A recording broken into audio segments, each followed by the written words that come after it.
राधे कृष्णा। कैलाश पर्वत पर भगवान शिव चिता भस्म लेकर सर्वांग पर लेपन करना ही चाहते थे कि भस्म में एक छोटा सा कंकड़ आ गया। भगवान ने कंकड़ को भस्म से निकालकर बाहर फेंक दिया। तभी एक चमत्कार हुआ। उस कंकड़ में से एक असुर का जन्म हुआ। वह असुर हाथ जोड़कर शिव की स्तुति करने लगा। उस असुर को देखकर भूतगणों को बड़ा ही आश्चर्य हुआ। उन्होंने भगवान शिव से पूछा, प्रभु ये कौन है और इसका नाम क्या है? भोलेनाथ ने कहा, ये हमारा पुत्र है और इसका नाम भस्मासुर है। भस्मासुर ने हाथ जोड़कर निवेदन किया, हे परमपिता, मुझे कोई सेवा बताइए ताकि मेरा जीवन सफल हो सके। तब भगवान शिव ने उससे कहा, पुत्र भस्मासुर, तुम प्रतिदिन सदाचारी और ईश्वर भक्त व्यक्ति की चिता भस्म लाकर मुझे दिया करो। भस्मासुर प्रतिदिन चिता भस्म लेकर भगवान शिव को समर्पित करता और शिव महिमा श्रवण कर स्वयं को धन समझता। भस्मासुर को गौ, ब्राह्मणों, ऋषि मुनियों और तपस्वी मनुष्यों को देखकर बड़ा ही आश्चर्य होता। पृथ्वी पर रहने वाले ये मानव ऐश्वर्य संपन्न होकर बड़े सुख से इस लोक में निवास करते हैं और उधर स्वर्ग में निवास करने वाले इंद्र आदि देवगण, गंधर्व आदि भी सुखों उपभोग में मस्त रहते हैं। फिर भला मैं ही क्यों इस अवस्था में रहकर केवल चिता भस्म एकत्रित करके सदाशिव को समर्पित करता रहूं? क्यों ना इन सबका संहार करके इंद्र आदि देवों पर विजय पाकर असुरों का राज स्थापित करके सर्वांग सुंदरी पार्वती को अपनी पत्नी बनाकर स्वयं इंद्र बन जाऊं। इस तरह भस्मासुर ने मन में संकल्प कर शिव के सम्मुख उपस्थित होकर उनसे कहा, प्रभु, संपूर्ण सृष्टि में खोज खोज कर आपके लिए चिता भस्म लाना बड़ा ही कष्टप्रद है। आज तीनों लोगों को देखा लेकिन कहीं भी चिता भस्म नहीं मिली। इस कारण आपकी सेवा में व्यवधान उपस्थित हुआ। हे परमपिता, मुझे ऐसा वर दीजिए कि आपकी सेवा में मैं सदैव बना रहूं। भगवान से प्रसन्न होकर बोले, हम तुमसे प्रसन्न हैं भस्मासुर, वर मांगो। लेकिन भगवान शिव की लीला का रहस्य ना समझते हुए पार्वती ने वर देने का विरोध करते हुए शिव से कहा, हे परमेश्वर, इसे वरदान मत दीजिए। ये भस्मासुर पृथ्वी पर अराजकता फैला देगा। एक तो ये पहले से ही मरकट है, तिस पर मद्यपान। ऐसी दशा में ये क्या नहीं करेगा, अतः इसे वरदान देना उचित नहीं।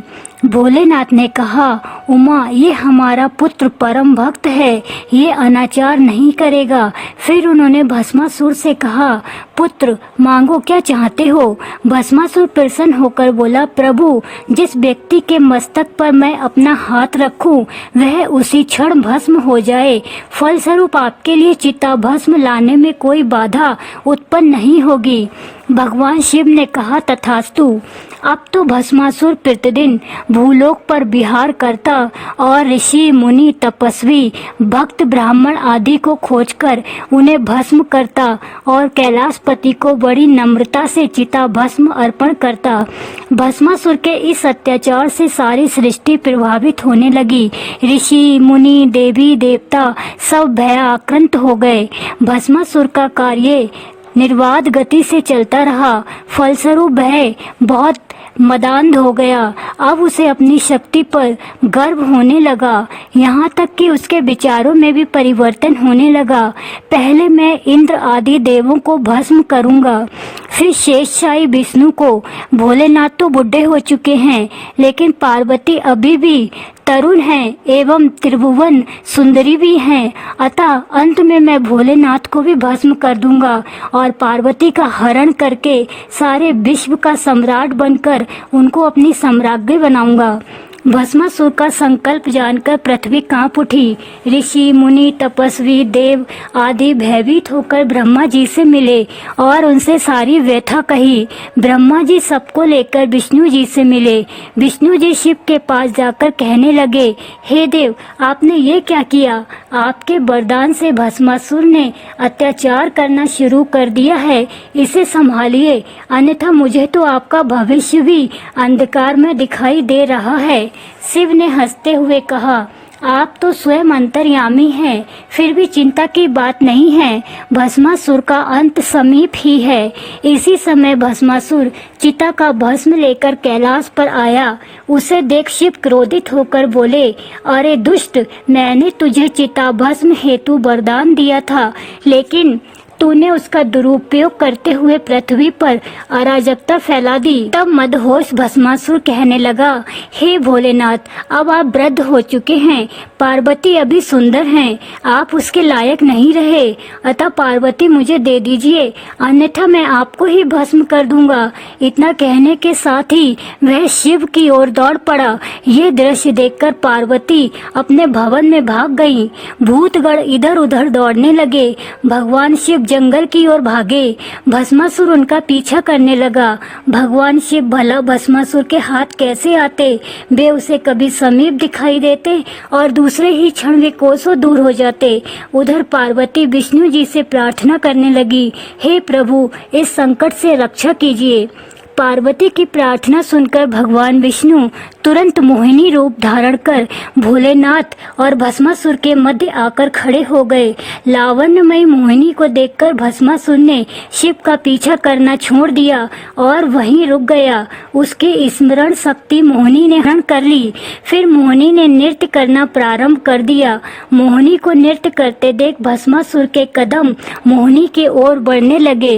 वह मोहिनी के समीप आकर बड़ी भावुकता से कहने लगा, हे सर्वांग सुंदरी, तुम्हारे सौंदर्य के समक्ष लक्ष्मी, पार्वती आदि भी नगण्य हैं। मैं त्रैलोक में शक्तिशाली हूँ। यदि तुम मुझसे विवाह करोगी तो जीवन भर तुम्हारा दास बनकर तुम्हारी सेवा करूँगा। त्रैलोक का अधिपति बनकर तुम्हें महारानी बनाऊंगा। भस्मासुर को अपने जाल में फंसा हुआ देखकर मोहिनी ने कहा, मैं आपसे विवाह करने को तैयार हूँ, लेकिन मेरी एक शर्त है। जो व्यक्ति मुझसे विवाह करना चाहता है उसे मेरे साथ नृत्य करना होगा और मेरी नृत्य कला के अनुसार ही नृत्य करना होगा। भस्मासुर ने अपनी स्वीकृति दे दी। फिर उसने भी मोहिनी के साथ नृत्य करना प्रारंभ कर दिया। मोहिनी जैसा जैसा करती, भस्मासुर भी वैसा वैसा करता। मोहिनी ने नृत्य भाव मुद्रा में अपना एक हाथ मस्तक पर रखा। भस्मासुर ने भी वैसा ही किया और क्षण भर में वह वहीं भस्म हो गया और हो गया पृथ्वी पर से अराजकता का अंत। राधे कृष्णा।